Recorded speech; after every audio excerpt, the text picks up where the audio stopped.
สบายดีเนาะสิมาห้องเพลงให้ฟังอีกเพลงนี้ก็เป็นเพลงที่แต่งแต่ปีกายนี่แหละแต่เอามาห้องใหม่มีหยังก็มาฟังนำกัน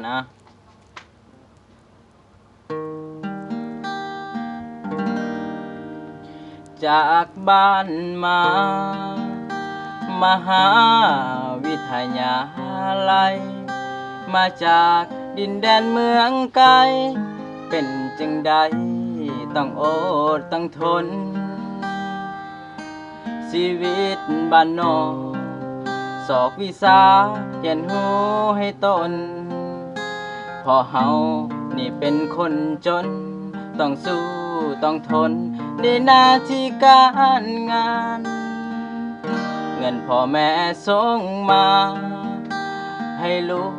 ศึกษาเฮียนหูตั้งใจเฮียนให้เก่งคือโมเอาความหูมาสู่บ้านเฮาศึกษาให้ดี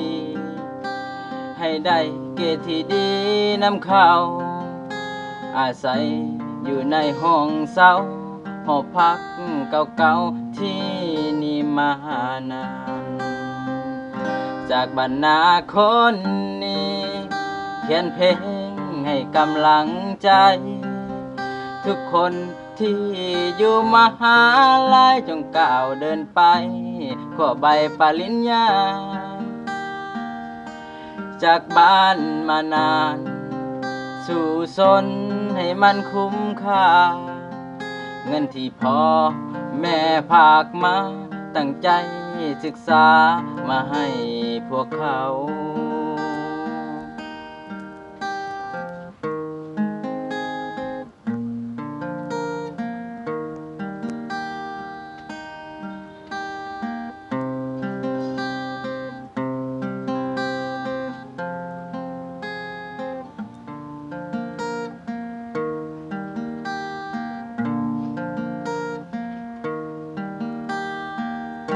เงินพ่อแม่ส่งมาให้ลูกศึกษาเฮียนหูตั้งใจเฮียนให้เก่งคือโมเอาความหูมาสู่บ้านเฮาศึกษาให้ดีให้ได้เกรดที่ดีนำเข้าอาศัยอยู่ในห้องเศร้าหอพักเก่าๆที่นี่มานานจากบรรณาคนนี้เขียนเพลงให้กำลังใจทุกคนที่อยู่มหาลัยจงก้าวเดินไป